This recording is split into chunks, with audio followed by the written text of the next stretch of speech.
तो इस वीडियो को देखने के बाद हो सकता है आप पूरी तरीके से मुझे डिसएग्री करो और हो सकता है आपको डार्क साइड पता चल जाए सोनम वांगचुक की। तो बात कुछ ऐसी कि लद्दाख में काफी दिनों से प्रोटेस्ट चल रहा है। आप समझने की कोशिश करना, दो चीजों के लिए प्रोटेस्ट चल रहा है। पहली, क्योंकि वो यूटी है तो सारा जो कंट्रोल है वो गवर्नर के पास है, यानी कि अल्टीमेटली सेंट्रल गवर्नमेंट के पास उसका कंट्रोल है। लोकल बॉडीज का कोई भी इसमें लेना देना नहीं, जो कि मुझे भी लगता है कि ऐसे सेंसिटिव एरिया में थोड़ी सी पावर होनी चाहिए ताकि लोग डायरेक्टली सरकार से कोई चीज ना कहें और अपनी लोकल बॉडी से वो चीज कन्वे करें एंड देन वो चीज फिर सरकार के पास जाए। ये तो पहली चीज हो गई, जो कि डेफिनेटली मैं सोनम वांगचुक के साथ हूं।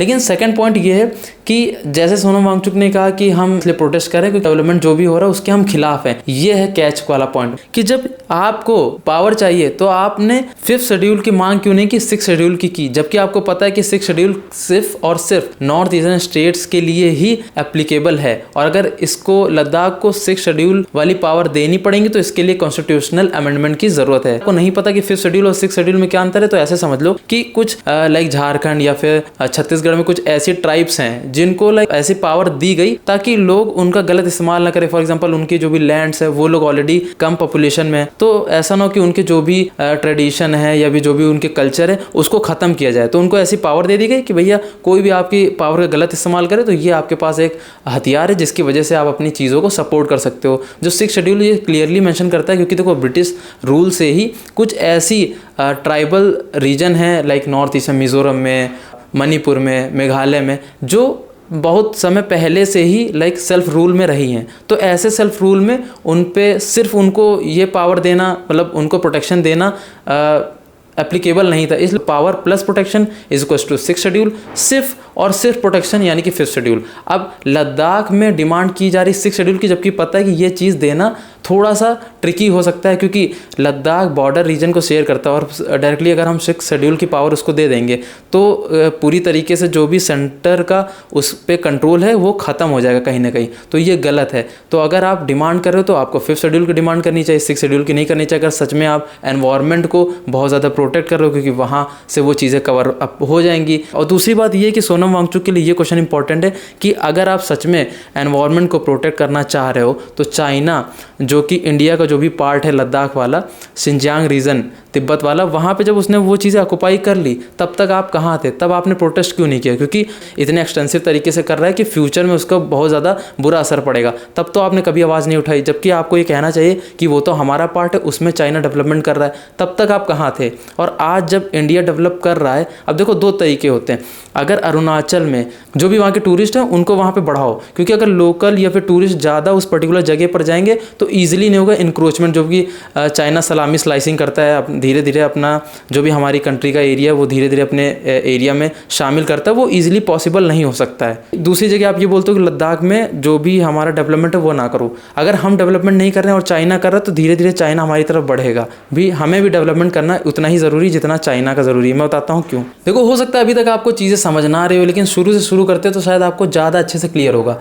देखो, चाइना का बहुत पहले से प्लान था, इवन 100 ईयर का प्लान पहले से तैयार था कि वो कैसे कैसे अपनी कंट्री को आगे बढ़ाएंगे और सुपर पावर बनेंगे, यूएसए को बीट करेंगे। तो उन्होंने ये प्लान बनाया कि सबसे पहले हम क्या करेंगे, अपनी जो भी एग्रीकल्चर में जो भी उनकी पॉपुलेशन बिजी है उसको सबसे पहले हम लाएंगे मैन्युफैक्चरिंग में, देन मैन्युफैक्चरिंग के बाद हम सर्विस सेक्टर में जाएंगे। और एग्जैक्टली वैसे चाइना कर रहा है। अब चाइना का काम ये है कि अगर यूएसए को उसे बीट करना तो यूएसए के पास है टेक्नोलॉजी, और टेक्नोलॉजी को अगर बीट करना है तो उनके पास होनी चाहिए जो नेक्स्ट सुपर पावर है, सुपर कंप्यूटिंग चिप, यानी कि हमारे सेमीकंडक्टर या फिर आप कह सकते हो सिलिकॉन इंडस्ट्री जो भी है हमारी वो है, या फिर माइक्रोचिप। चाइना की क्या वर्ल्ड की नीड है समय। तो अब क्योंकि चाइना के पास वो सब रिसोर्सेज है नहीं, वाटर बॉडीज हैं वो पॉल्यूटेड है, उसमें सिलिकॉन वेफर्स में जो भी सैंड पार्टिकल लगते हैं वो भी चाइना के पास नहीं। तो इसी के लिए चाइना ने एक तगड़ा प्लान सोचा है। पाकिस्तान ने सक्सेगाम वैली चाइना को गिफ्ट करी। गिफ्ट क्या करी? अंदर टेबल पता होगा कि ये आपको मुझे देनी है, क्योंकि डायरेक्टली तो उसका व्यापार कर नहीं सकते क्योंकि वो इलीगली ऑक्युपाइड थी, पाकिस्तान के थ्रू क्योंकि वो इंडिया का पार्ट था, ताकि फ्यूचर में उसका यूज़ कर पाए। देखो, चाइना बहुत ज़्यादा समझदार है। चाइना ने ये सक्सेगाम वैली ही क्यों ली? क्योंकि यहाँ पे हैं 250 ग्लेशियर, और इन ग्लेशियर का अगर नेचुरली तो वो इंडिया में ही आने चाहिए, लेकिन अगर उसने टेक्नोलॉजी इतनी बढ़ा ली और चीज़ें इतनी ज़्यादा एडवांस कर दी, जो कि डेफिनेटली चाइना कर ही देगा। ये जो माइक्रोचिप बनाना है, वो माइक्रोचिप के अंदर जो भी लाइक वेफर होते हैं उसमें आपको दो चीज़ों की नीड होती है। एक होती है सैंड और दूसरी होती है फ्रेश वाटर की। देखो जैसे कि मैंने आपको पहले ही बताया है कि एक माइक्रोचिप बनाने में बहुत ज़्यादा पानी लगता है। एग्जैक्ट कितना पानी लगता है बताता हूँ। 30 सेंटीमीटर सिलिकॉन वेफर बनाने में ऑलमोस्ट 10,000 लीटर पानी लग जाता है, वो भी फ्रेश वाटर। तो वो कहाँ से मिलेगा? पाकिस्तान ने जो गिफ्ट करी थी साक्सगम वैली, जिसमें 250 ग्लेशियर है, उसको पिघला के उसका पानी ही यूज़ करेगा चाइना।